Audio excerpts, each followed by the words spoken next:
Alessandra, Izaro, Elena eta Irene gara, eta Europako antzerki klasikari buruz hitz egingo dizuegu.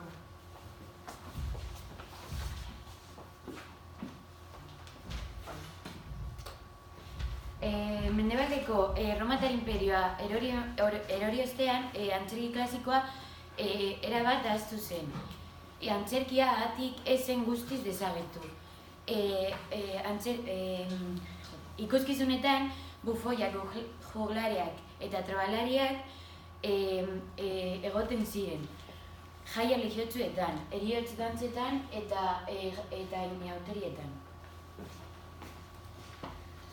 12. mendean antzerkiak elizetan ospatzen ziren.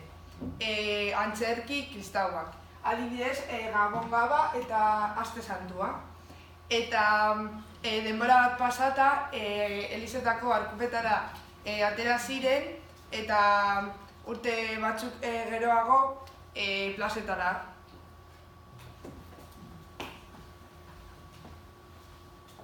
Hamalaugarren mendetik aurrera, Italiako humanisten eskutik, antzerki klasikoa aurrerapen bat izango du. Latinez lehenengoz eta erromantzean ondoren. 15. mendean, Gorteko antzerkia jaioko da.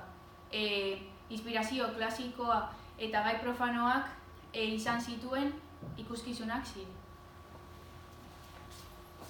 14. mendean bukaeran prozesu luze bat itxura modernoa eman zion. Inglaterran den antzerkian batez ere. Eta 3 antzerki mota zeuden soilik. Erlijio antzerkia, klasikoaren moduko antzerki landua eta antzeslan komikoa. Obra horiek guztiak unibertsitatean eta jauregietan ospatzen ziren. Teatro publikoak kategoria basuetako pertsonengan ziren eta ostatuetako aterietan antolatzen ziren elementu urriekin. Isabeldar antzerkiaren autorri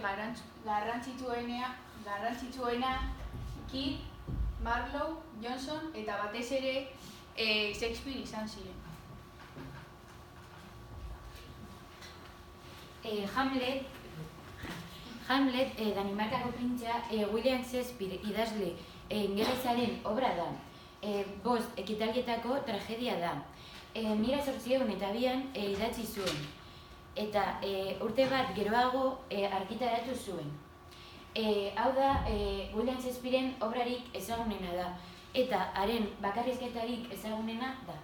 Eta hau da, liburua eta hau,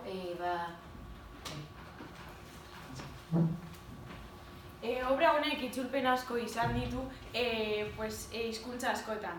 Euskeraz, 1952an margolari asko itzuli zituzten, eta ala nola Delacroix, Milharsek eta Rosek.